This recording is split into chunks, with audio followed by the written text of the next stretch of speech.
Morning Joe was taken down after Trump's attempted assassination. But today, Tuesday, July 16, they were put back. Let's see what they got to say. But welcome to Verbal on Life. My name is Noel, battling MS, and I just wanted to share this video with you guys. Let's take a look. President Biden's wide-ranging interview with NBC's Lester Holt. We'll have more of the big moments from that sit-down, including the phrase the president admits was a mistake to use. Plus, from never Trumper to running mate, we'll go through J.D. Vance's evolution on Donald Trump that landed him on the 2024 Republican ticket. Meanwhile, the former president picked up another legal victory with a judge he appointed while he was in the White House, tossing out his classified documents case in Florida. We'll have expert legal analysis on that ruling and what could be next for the case. Good morning. It is very good to be here, and welcome to Morning Joe. It's Tuesday, July 16th. Along with Joe, Willie, and me, we have the host of Way Too Early, White House bureau chief at Politico, Jonathan Lemire, the president of the National Action Network and host of MSNBC's Politics Nations, Reverend Al Sharpton is with us as well. All right, 2 days after an assassination attempt during a rally in Pennsylvania, former President Trump made his first appearance at the Republican National Convention in Milwaukee last night. Trump's right ear was visibly bandaged as he entered the convention hall. The crowd was cheering as the former president walked out during a live rendition of Lee Greenwood's God Bless the USA.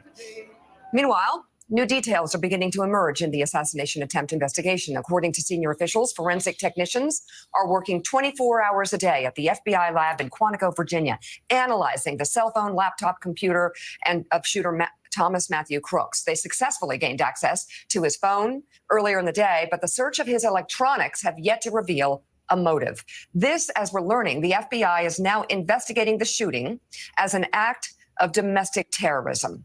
Authorities found explosives in the car used by the gunman, and more than a dozen guns were found in a search of his family home. 3 officials say the shooter's father called police following the shooting of Trump to say that he was worried that both his son and his AR-15 were missing. The FBI is probing whether some ammunition was bought in the days before the shooting or whether it was delivered to the home. You know, Willie, I just showing this shot right here. I mean, the overhead view of all of this is still, it doesn't, you know, the more times we see it, the more shocking it is that they actually had a building where there was a straight line between the shooter and the former president. So many things about this is so shocking. And, you know, yeah, it was just directly ahead of it. And then you look at what happened after the shooting, how long it took them to get him covered up and protected. There are, you know, as we get further away from this, there are more and more questions about what the Secret Service was doing, not just, you know, pertaining to protecting the perimeter, but also protecting the former president after the first shots rang out. Yeah, it's the question we've been asking since the immediate moments afterward. If you look at that layout in the map we just had up there, how just over a football field away from an elevated position could a 20-year-old man climb to the roof and just get a clean, open shot on the former president of the United States? It is a stunning failure. We're going to talk in some detail here about that in just a moment. But this is only by the grace of turning his head. Thank goodness is Donald Trump still alive, for the sake of his own sake, of his family, of the country, that he's still here because he turned his head. That was an open shot. And by the way, we're getting some new information here at NBC News. 4 officials telling us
Okay, so my streaming just shut down. I think it's the heat. Right now it's 100 degrees out there, burning up. It's 99, but really feels like 100. We're living in some crazy times, but my recording is not working. So let me change this to plan B. I've been watching Donald Trump videos all freaking day, and they made me cry. You know, the fact that Trump was brave enough to just say, wait, wait, wait, and then talk to the people, that's on another level of bravery. Like that shit you talk about, but you don't see happening. So just him saying, telling the Secret Service agents, you know, they always say that whenever there's a problem, Secret Service agents don't let the person talk, or that's it. They don't get a say. It's whatever the Secret Service say. And for the first time, Donald Trump was the exception. He was like, I'm talking, period. So he shut them down. Like, I'm talking. We ain't going nowhere. Wait. But you know what? I'm going to put a stop to this because, or should I watch videos while I present? Okay. That's my thing sounding. Let me do some practicing. I hate that sound. So I'll wait. I'm in my basement, and that's what you hear in the background. I hate it.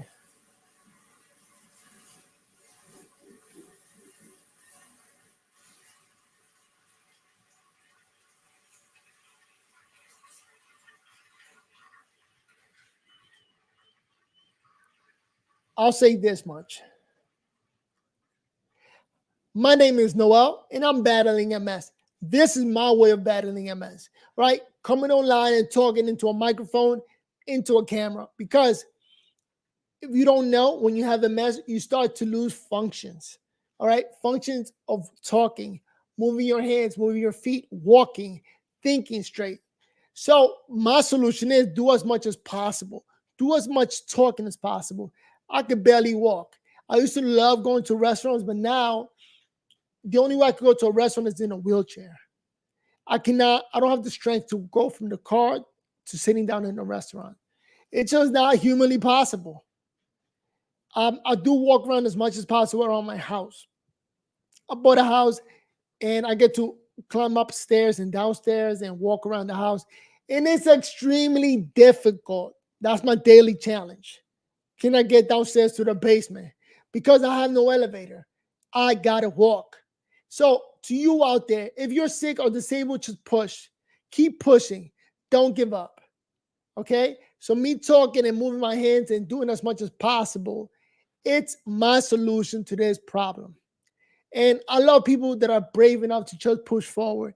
And just you doing your best, it's an example of how to make things better. So Donald Trump just makes me cry.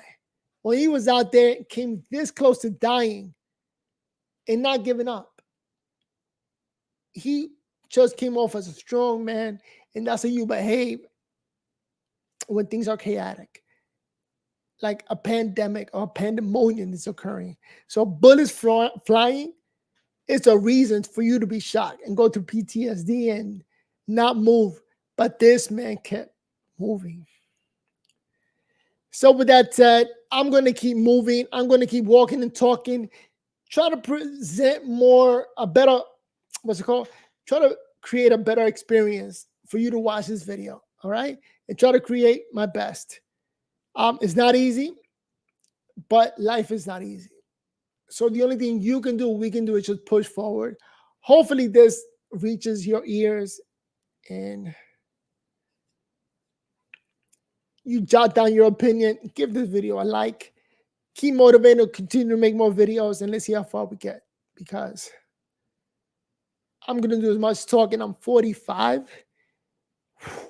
I used to work as a school teacher, and now the best I can do is just get up and walk and talk and create these streams. with that said, shout out to anybody battling anything. All problems are problems. And that's your fight, that's your battle. On a good thing, I made it out of New York. Making it out of New York is amazing. So New York is like a pit that the goal is to get out of there.